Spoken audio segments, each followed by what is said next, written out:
akan datang ke lokasi replanting lagi ya teman-teman. Tapi ini daerah rawa, ini untuk sawit besar yang belum direplanting ya.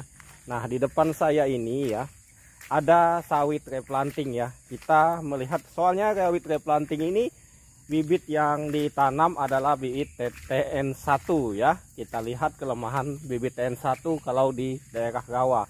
Kayaknya dia tidak mau lokasi itu berair ya, kayaknya sawit TN1 ini ya. Mungkin diperhatikan, bisa diperhatikan oleh teman-teman nanti jika ingin menanam sawit TN1.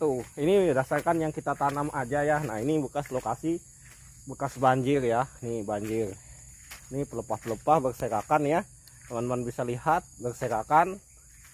Nah ini air posisi selesai banjir, baru banjir ya.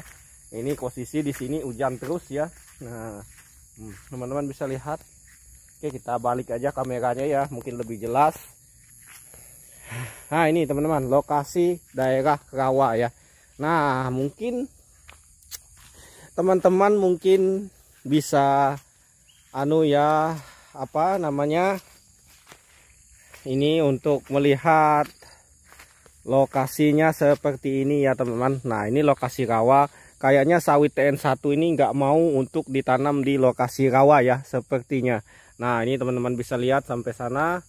Untuk bibitnya ini bersih, sawitnya selalu bersih, disemprot rapi ya. Nah ini yang nggak bisa mati memang ini ada obat khusus untuk matikan rumput seperti ini ya. Nah ini untuk TN1 inilah kekurangannya ya, dia nggak mau di lokasi rawa. Beda halnya dengan sawit PPKS ya. Kalau sawit PPKS itu sangat senang lokasi rawa ya, daerah rawa-rawa. Sawit PPKS sama jenis longsung ya, longsung, PPKS longsung. Nah itu suka daerah rawa ya, nggak kuning seperti ini, dia terlihat subur, dia lebih suka air. Nampaknya kalau untuk sawit TN1 ini dia lebih cocoknya untuk ditanam di gunung ya teman-teman. Ingat, nanam di gunung. Nah teman-teman bisa lihat sendiri ya, produktivitasnya sawitnya kurus seperti ini, padahal dia perawatan sudah bagus. Ini bekas pemupukan juga. Nah ini bisa mungkin rekomendasi buat teman-teman semua ya. Nah ini brondolannya seperti ini ya. Nah ini TN1 karena bibitnya sama ya. Semua bibit replanting ini sama karena dibelikan oleh koperasi ya, dibimbing oleh koperasi. Semuanya soal pembibitan segala macam itu sudah diawasi semua dan ada laporannya ke pusat ya, ke pemerintah ya, itu ya. Nah, kita nggak bisa lanjut ke sana ya karena ada berlumpur atau becek karena habis banjir ya teman-teman. Nah teman-teman bisa lihat dari jauh aja bentuk produktivitasnya. Untuk daunnya lebih sering kuning, beda. Kalau saya yang pernah tanam di lokasi rawa itu sangat cocok PPKS dan Costa Rica ya. Nah kalau TN1 ini sepertinya nggak cocok ya teman-teman, sangat nggak cocok sekali jika ditanam di lokasi rawa. Nah ini teman-teman bisa lihat seperti kurang nutrisi, padahal dia pemupukan juga. Agar teman-teman juga tahu ya untuk kelemahannya sendiri ya. Untuk sawit TN1 ini nggak mau lokasi rawa, dia pilih-pilih tempat juga. Dia sukanya lokasi gunung untuk penanamannya ya. Nah ya teman-teman, ingat lokasi untuk TN1 ini pernah saya buat video di sana, lokasinya daerah gunung ya. Sangat bagus sekali kan teman-teman. Mungkin teman-teman yang pernah nonton video saya sebelum-sebelumnya soal liputan bibit TN1 sangat bagus sekali. Nah ini teman-teman bisa lihat nih kuning semua, di belakang saya ini kuning. Nah sawitnya kuning, nggak mau ditanam di daerah rawa. Nah ini rawa, ini rawa ya. Rawanya sering banjir juga ini banjir, ini barusan ya banjir. Coba kalau dia nanam PPKS, sangat mantap ini teman-teman. PPKS banyak buahnya, karena saya sudah pernah nanam. Saya berbicara berdasarkan pengalaman dan fakta saja ya di lokasi. Mungkin kalau di tempat teman-teman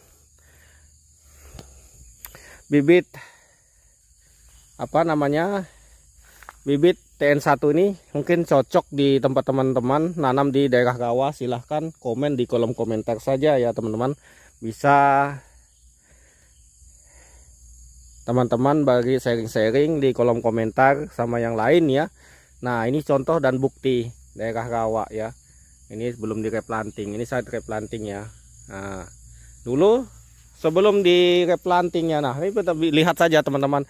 Nah ini bandingkan ya dengan sawit tua. Sawit tuanya subur ini teman-teman. Daerah Hanun ya, rawa subur.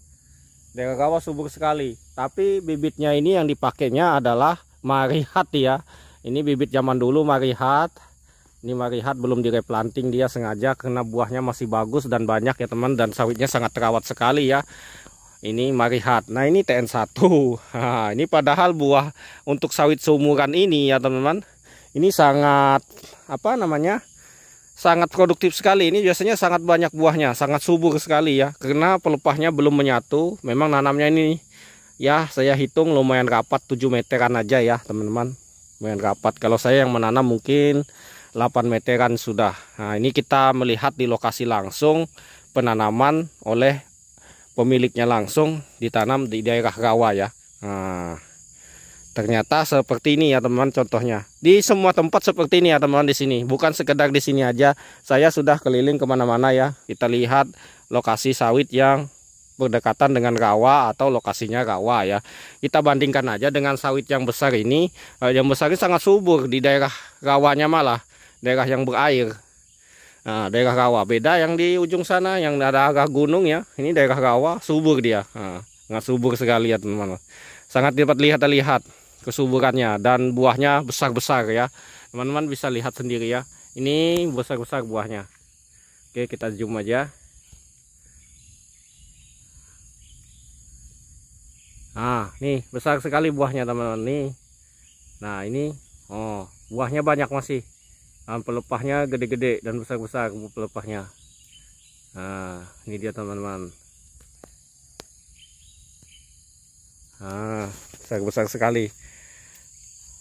Mungkin bisa diperhatikan. Nah, mungkin saya cuma membandingkan, bukan memojokkan sesuatu, karena di sini saya berbagi pengalaman aja ya teman-teman soal penanaman sawit ya. Berbagi pengalaman agar teman-teman juga, ini mungkin saya contohkan di lokasi di daerah saya aja ya. Mungkin teman-teman bisa nonton di channel-channel YouTube yang lain ya. Mungkin ada perbedaan. Kalau saya lihat di tempat saya semuanya seperti ini ya teman. Sawit ya TN1 ini ditanam di daerah rawa ya. Dia sangat nggak suka air kayaknya. Dia tidak terlalu suka air. Dia suka ditanam daerah pegunungan malah ya. Kalau pegunungan bisa teman-teman lihat. Bandingkan nanti kita ke lokasi pegunungan ya. Langsung kita bandingkan aja ya.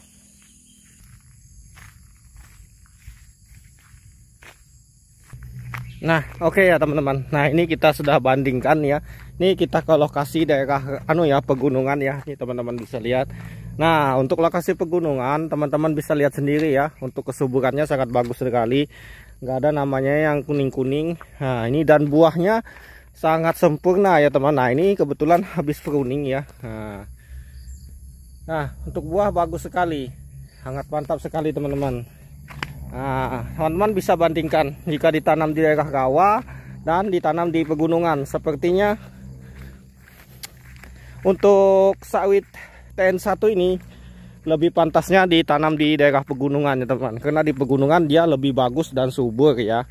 Nah beda halnya seperti sawit Marihat ya. Kalau Marihat semua bedan ya, sama PPKS. Tapi PPKS ini lebih suka daerah banyak air rawa ya. Nah ini seperti ini. Nah buahnya banyak ya teman-teman. Kalau daerah pegunungan ini teman-teman bisa lihat.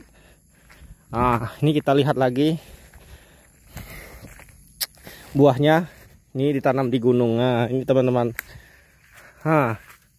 Buahnya oke sekali teman-teman. Mantap. Buahnya mutar kalau ditanam di daerah pegunungan ya. Nah, di sana masih banyak.